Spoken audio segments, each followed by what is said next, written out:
Halo guys, Assalamualaikum warahmatullahi wabarakatuh. Terima kasih yang udah stay ke channel yang Tisam Official lagi. Semoga kalian selalu sehat, berkabar kalau untuk kita semuanya. Gimana kabar kalian, sehat? Alhamdulillahirrahmanirrahim. Kasih waras. Masalah kasih mendoakan yang lagi sakit Allah saatkan. Teman kasih yang berjuang di rumah majikan tentunya diberikan kekuatan sampai finish. Teman kasih yang bahagia juga tentunya jangan lupa bersyukur. Yampuy. Kalian lagi pada ngapain cuy? Hari ini kita bahas tentang ini, pengalaman pekerja migran yang berdebat ya, menulis jatah makan di kertas ya kan. Ini dikarenakan beliau ini mendapatkan majikan yang super pelit.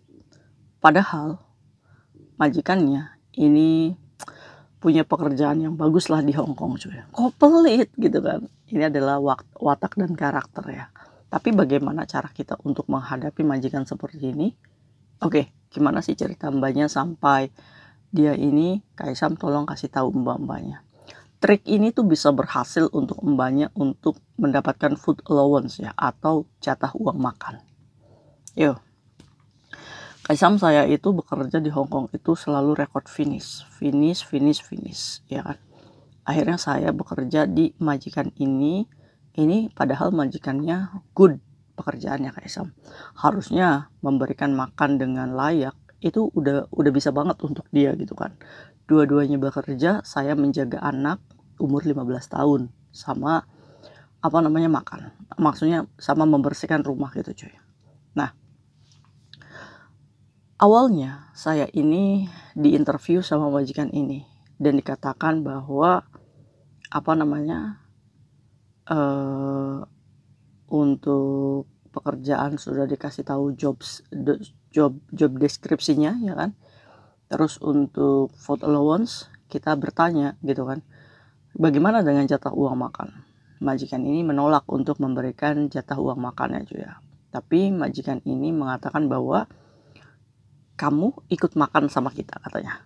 Berarti kita makan ikut majikan ya. Maka tidak ada tuh ganti uang food allowance atau uang makan gitu kan. Nah, sesampainya di rumah majikan, ternyata majikan ini kelihatan banget kalau misalkan segala sesuatu itu perhitungan cuy. Bahkan si pekerja migran ini sarapan, makan siang itu nggak dihandle sama majikannya. Dan makan malam pun itu seadanya. Dan tidak semua apa yang dimasak majikan itu cocok dengan kita. Bener nggak? Nah, intinya ibaratnya mbak ini ya kurang makan lah di rumah majikan.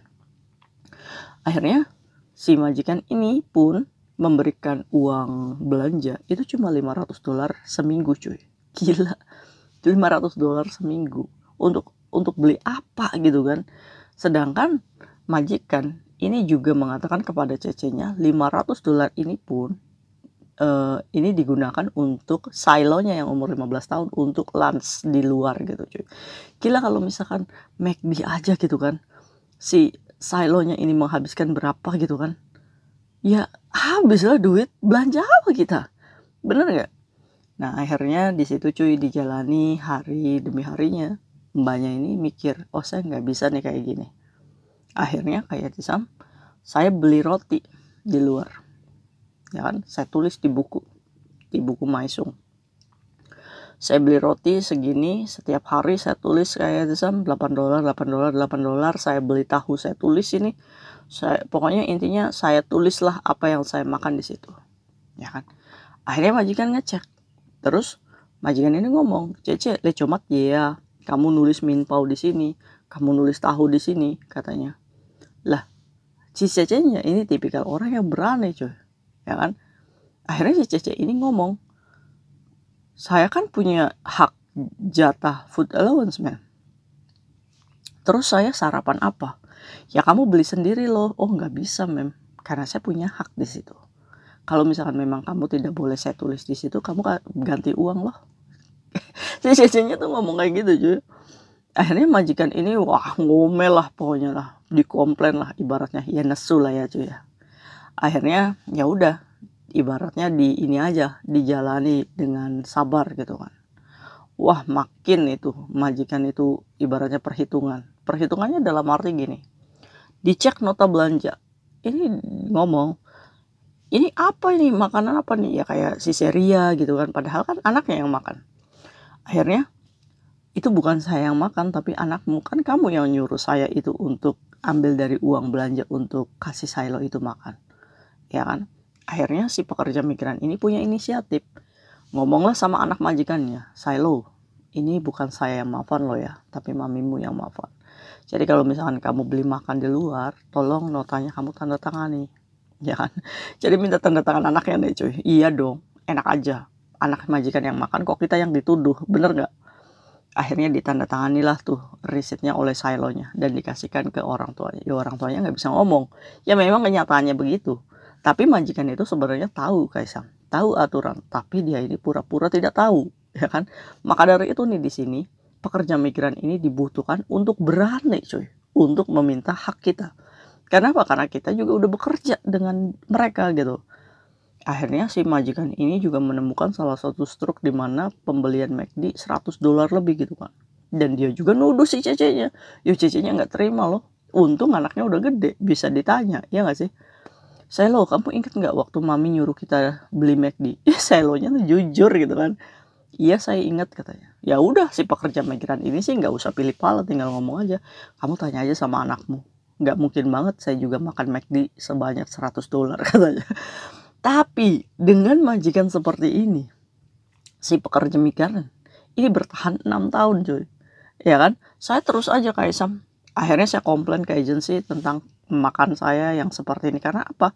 Karena agensi menyaksikan bahwa food allowance itu ikut majikan. Jadi yang majikan yang harus nanggung sarapan dan makan siang dan makan malam. Iya nggak? Nah, akhirnya agensinya juga cukup baik dan mereport ke majikan laki-laki. So far majikan laki-laki ini sebenarnya baik, cuma majikan perempuan aja yang perhitungan.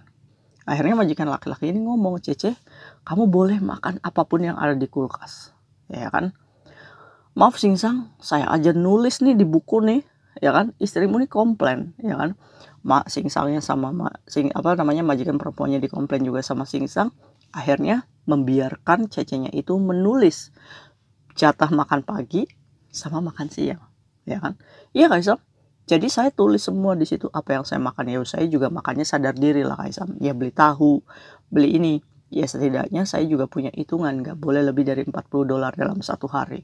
Lumayan loh Kaisam. Kalau kita manut aja, yuk kita kelaparan.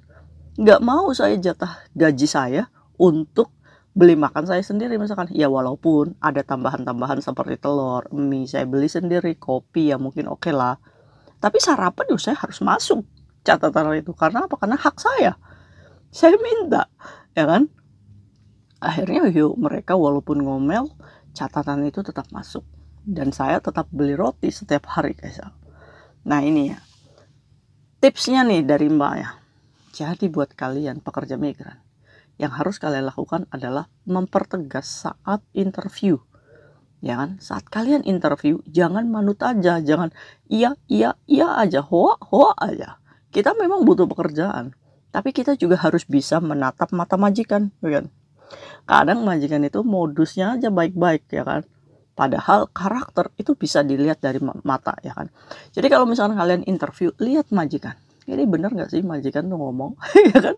Jangan iya mem, hoa mem. Nyampe rumah majikan banyak komplain. Kita nggak bisa untuk menghandle situasi tersebut.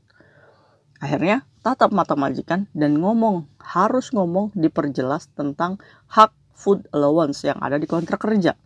Karena selain kita dapat gaji 5.000, kita juga mendapatkan hak jatah makan ada di kontrak kerja. Itu senilai 1.000 lebih ya. Kalau misalkan majikan tidak memberikan makan nih di rumah majikan wajib mengganti uang, ya kan? Itu kalau misalkan majikan tidak memberikan makan. Tapi kalau misalkan majikan modusnya iya nggak apa-apa ikut kita aja makan, tapi padahal kenyataannya di rumah nggak ada makanan, kita boleh menuntut food allowance kita. Karena apa? Karena majikan sendiri yang mengatakan di depan agensi bahwa jatah makan ini ikut majikan. Berarti yuk kita juga harus itu loh. Orang di rumah nggak ada roti, nggak ada apa sarapan, yuk kita beli loh. Berarti siapa yang bayar? Majikan. Majikan yang sudah berjanji kepada agensi. Kalau tibanya nih, majikan nih ngomong, udah Cece ikut makan kita. Akhirnya di rumah nggak ada roti, nggak ada apa. Dan majikan itu selalu marah. tentang food allowance atau jatah makan, kita harus report ke agent. Bila perlu kalau agentnya nggak ngerespon, kita datangi agent itu, komplain. Ini majikan saya tuh nggak kayak gini. Biar ditelepon itu majikan. Loh Kaisam, nanti kalau dipecat gimana? Nggak usah takut dipecat. Kita mendapatkan hak jatah kita makan sendiri. Majikan kalau misalkan ditegasin seperti itu, dia juga pasti punya apa ya, ngelihat kita tuh jadinya nggak semena-mena gitu cuy. Nah itu ya triks dari mbaknya itu. Tanyakan food allowance saat kalian interview kerja. Dipastikan kalau dia majikan baik, kalau kita minta duit makan, dia pasti wah nggak apa-apa, saya kasih uang makan. Setidaknya dari gaji 5.000 ditambah food allowance 1.000 gitu kan, gaji jadi 6.500. Itu kan udah worth it menurut Kaisam ya. Lebih kita enak gitu makan sendiri, bener nggak? Ya semoga aja nih dari keberanian kita bisa menuntut food allowance diuangkan saja. Jadi kita bisa makan dengan bebas gitu kan. Jadi kalau misalkan tidak semua apa yang dimasak majikan itu kita kan cocok ya, bener nggak? Nah ini dibutuhkan mental pekerja migran yang berani bertanya food allowance saat interview ya. Oke. Nah pesan mbaknya juga, kita juga selain bukan bisa menuntut hak kita juga harus belajar skill cuy, ya kan? Kita harus belajar bahasa Inggris, bahasa Kantonis, belajar masak dan lain-lain. Jadi buat kata mbaknya ini, kurangilah tuh main-main gak penting di luar. Kita nih bekerja, kita di rumah majikan ini bisa belajar memasak gitu kan, apalagi bahan-bahan dari majikan. Ayo skill, kita perbaiki skill. Nah begitupun perjalanan mbaknya ini finish kontrak, dia juga memanfaatkan belajar di rumah majikannya, masakan Cina, masakan England, masakan apapun gitu kan. Belajar, dia juga mau ngomong sama majikan dari bentuk bahasa Inggris, bahasa Kantonis walaupun belepotan awalnya, tapi dia ini belajar memperbaiki skillnya. Karena apa? Karena yang dia tuju ini adalah bagaimana nantinya saya menjadi pekerja migran yang punya kualitas, dimana saat saya menjual diri saya, bukan tren maksudnya, berarti kita punya kapasitas nih. Pasti akan interview, kamu bisa bahasa apa? Saya bisa bahasa Inggris, saya bisa Kantonis ya kan. Majikan melongo ya kan. Haime ya kan. Kamu bisa masak apa? Saya bisa masak masakan Western, masakan Chinese. Wah, Haime ya kan. Berapa kamu mau gaji saya? Keren gak sih? Keren, mantap, is the best. Pelajaran itu bisa kita belajar sendiri dari YouTube atau apapun, atau kita les di luar. Banyak loh. Iya kan yang gratis, bahasa Kantonis, Inggris. Perbaiki. Nah sehingga cuy, mbaknya saat sudah lewat ini majikan yang pelit seperti ini 3 kontrak, dan dia sekarang di bule itu majikannya, dan gajinya pastinya sudah di atas standar. Itu karena apa? Karena mbaknya tegas, karena mbaknya berani meminta haknya dia, karena mbaknya juga mau belajar skill. Jadi bukan kayak kita di luar sana gitu kan, yang banyak bacot gitu kan, yang bisanya berkelahi aja, yang bisanya mendapatkan gaji tambahan dari jualan ilegal. Contoh nih mbaknya nih, dia memperbaiki skillnya untuk mendapatkan majikan yang mau membayar kita dengan gaji di atas standar. Karena apa? Karena kita merasa bahwa kita punya kemampuan itu. Keren ya? Iya, bagus. Nah ini nih pekerja migran yang dibutuhkan nih untuk bersaing supaya kita mendapatkan gaji di atas standar. Bisa kok kita tembus di gaji 7.500. Bisa. Ya, ayo buat kalian yang mungkin saat ini masih manut-manut aja, tegakkan kepala kalian bahwa kita tuh bisa kerja. Ya, jadi jangan minder, jangan merasa bahwa kamu selalu bersalah kalau misalkan majikan selalu menyalahkan kamu. Ayo perbaiki, nggak apa-apa. Ayo kerja. Salah itu wajar, nggak apa-apa. Apalagi sekarang miris banget Kaisam. Banyak teman-teman kita yang pengen notas. Semua kerja tuh wajar Kaisam. Apalagi di masa kontrak 1 bulannya, 3 bulan, 7 bulan, 1 tahun, itu adalah masa-masa benar-benar masa-masa berat.